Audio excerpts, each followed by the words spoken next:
Hello les accros de One Piece, c'est Silver et Copper. Bienvenue sur Raftelli, la chaîne dédiée à tout l'univers de One Piece. L'histoire s'intensifie, les événements s'enchaînent, les usurpateurs se dévoilent et les morts reviennent à la vie. Tel est le lot de ce fabuleux scan Mi-8.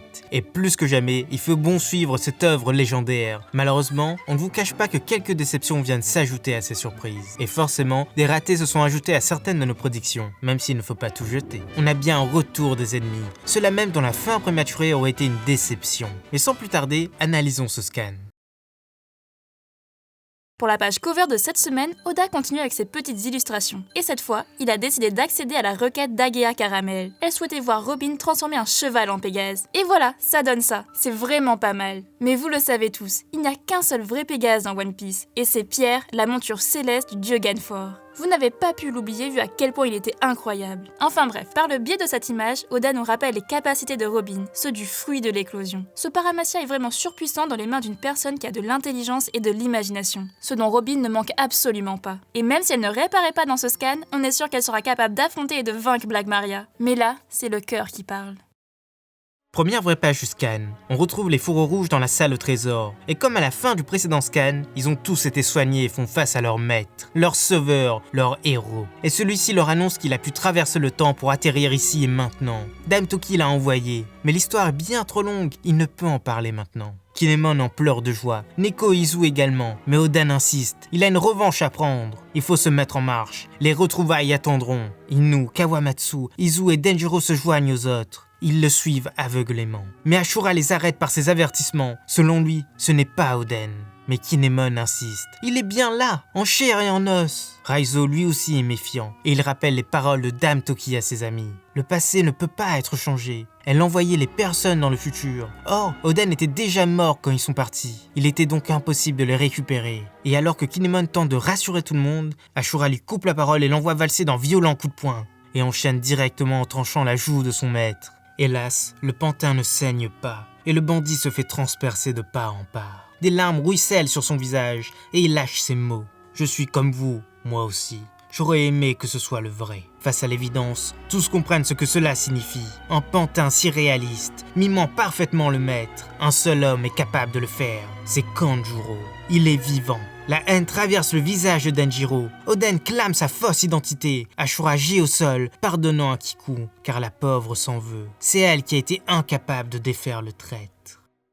Observation numéro 1. Cette scène symbolise bien l'horreur du moment. Enfin non, plutôt l'horreur de ces 20 dernières années. Les fourreaux rouges sont inégaux devant le chagrin, devant la haine et devant la douleur. Chacun a eu un chemin de vie différent. Et même s'ils ont tous souffert de la perte d'Oden, ils n'ont pas eu le même temps pour faire le deuil, ni même la même façon de le faire. Ashura a ruminé tout ça durant des années, regardant ses alliés mourir les uns après les autres, et il a fini par perdre espoir. Il refuse de croire que c'est Oden, et quand il comprend qu'il avait raison de douter, il avoue à demi-mot que son cœur aussi espérait que ce soit le vrai. Denjiro, dont la vie a été déchirée par la rage et l'impuissance, espère trouver du réconfort. Et enfin, le pauvre Kinemon se décharge de cette lourde responsabilité. Si Oden était là, il n'aurait plus à être le chef. Observation numéro 2. Ce satané Kanjuro est encore vivant. Certes, on espérait que l'espion s'était retourné. Mais non, il est encore plus machiavélique qu'avant. Il dupe encore tout le monde et essaye de tous les tuer. C'est vraiment le mal à l'état pur. Denjiro se reprend et affronte l'usurpateur. Hélas, il n'arrive pas à le mettre à terre, et Kanjuro s'exprime à travers le pantin. Selon lui, le dessin est difficile à contrôler à distance. Il est salement blessé, il va y rester. Mais avant, il va en finir avec les Kozuki. C'est son rôle de Kurozomi après tout. Denjiro s'enrage de nouveau, et Kawamatsu se rappelle avoir entendu que Momo était avec Shinobu. Hélas, Kanjuro a tout prévu. Le pantin ouvre son kimono et laisse entrevoir des explosifs. Il allume une allumette, la tend vers la mèche et saute sur les fourreaux rouges. Leur dernière heure est venue. Mais Ashura attrape le pantin de ses bras et s'éjecte avec lui par la fenêtre. En hurlant son amour à Oden et sa colère contre l'acte de bassesse, il subit l'explosion de plein fouet. C'en est fini du bandit. Le choc est tellement violent qu'il rase un morceau de l'édifice. Et ses amis, encore une fois, ne peuvent que se mettre en colère. Mais un fracas se fait entendre et Jack entre dans la salle. Il est là pour finir le travail. Il vient de mettre à terre les mousquetaires qui lui barraient le chemin. Ces moucherons. Il nous demande alors aux autres de partir. Jack est affaibli, estropié, tout comme lui. Ce n'est pas par vengeance qu'ils veulent affronter, mais uniquement car Jack ferait trop de dommages s'il est laissé en liberté. Ici, il n'y a ni lune, ni gaz empoisonné. Ce sera une bataille entre deux grands guerriers. De l'autre côté du champ de bataille, un feu s'est déclaré et un visage perfide ouvre une porte. Ce monstre commence à lancer de menaces envers Kaido, celui qui l'a trahi. Orochi est vivant, et il fuit avec un énorme sourire aux lèvres pendant que Fukurojuro élimine ses ennemis. Le mal est toujours entre ses murs, et il n'a pas fini ses actes de lâcheté. Observation numéro 3. Bon, Sanji n'a pas décidé de venir ici. C'est pas plus mal. Au moins, il n'aura pas un combat au rabais. Mais Inu se dresse seul face à son bourreau. Son courage est indéniable. Mais que va-t-il bien pouvoir faire de plus? On connaît la capacité de régénération des Zoan antiques. Et lui, il n'a pas la lune. Observation numéro 4. Orochi est vivant. Comme nombre d'entre vous, on s'en doutait. Les raclures ne meurent jamais très facilement. Mais le plus étonnant, c'est qu'il a un grand sourire aux lèvres. Il ne lui reste que 2 alliés dans tout ça, Fuku et Kanjuro. Hypothèse numéro 1. Il semblerait que la survie d'Orochi soit due à un fruit du démon. On a 2 suppositions sur le sujet. La première, ce serait celui de Kanjuro. C'est un clone qui serait mort, vu que maintenant, il est certain que ce traître est méchant. La seconde, ce serait son propre fruit du démon. On l'avait déjà exposé dans d'autres reviews. Oda ne se contente jamais de s'inspirer que d'un seul mythe pour les créations de ses personnages. Ici, Orochi c'est évidemment le serpent Orochi, mais il pourrait aussi être l'hydre de l'herbe. Sa tête repousserait après avoir été tranchée. Hypothèse numéro 2. Un affrontement semble se profiler. Les fourreaux rouges face à Kanjuro et Orochi. Sans oublier Fuku. On ne connaît pas ses pouvoirs pour le moment, mais c'est quand même le chef des Oniwaban.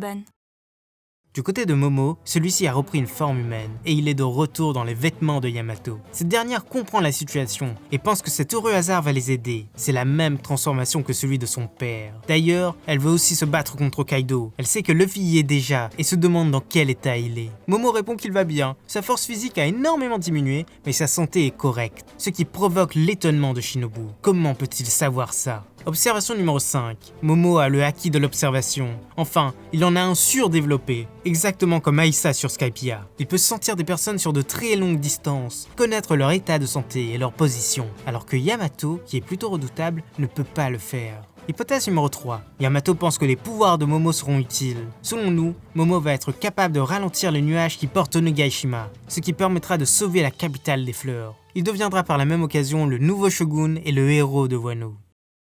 Sur le toit de l'édifice, la bataille fait rage. Les supernovas se tiennent prêts à toute éventualité. Mais l'un d'entre eux fend le ciel et s'écrase violemment dans les rochers. C'est Luffy.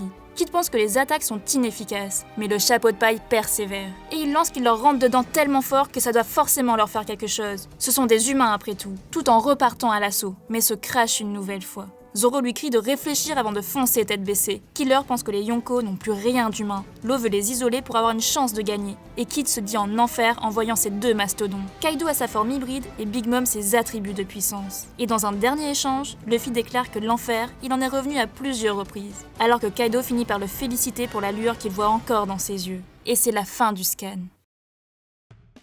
Observation numéro 5. Commençons par le plus attendu, la forme hybride de Kaido. Eh bien, c'en est une, ça c'est certain, mais on est un peu déçu quand même, et ça va en choquer plus d'un. Hélas, on s'attendait à une forme bien plus effrayante, plus hybride. Là, on dirait que son tatouage a envahi tout son corps, même si c'est bien ses écailles. Et il a juste 2 paires de cornes en plus. Mais bon, c'est pas la première fois qu'un Chara Design nous étonne au début, mais par la suite, on finit tous par la trouver incroyable. Ce sont les actions qui feront la beauté de cette forme, et non pas la première impression. Observation numéro 4. Les supernovas vont se séparer et surtout séparer les 2 empereurs. C'est la meilleure des choses à faire. Il semblerait qu'il n'y ait aucun angle mort avec ces 2-là côte à côte. Mais bon, si Law le dit, c'est qu'il a un plan.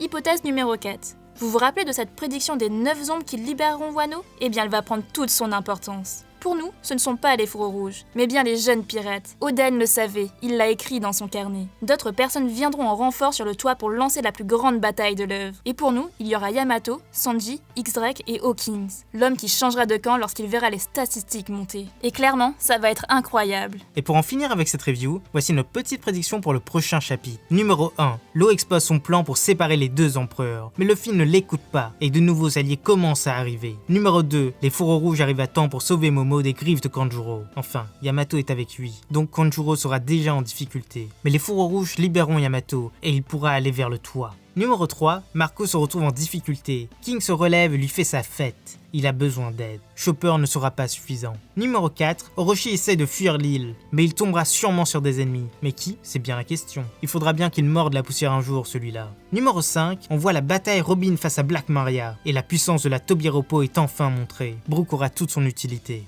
Et enfin, numéro 6, Jinbei est toujours porté disparu. Peut-être qu'on aura la chance de le voir. Ce combat sera forcément incroyable.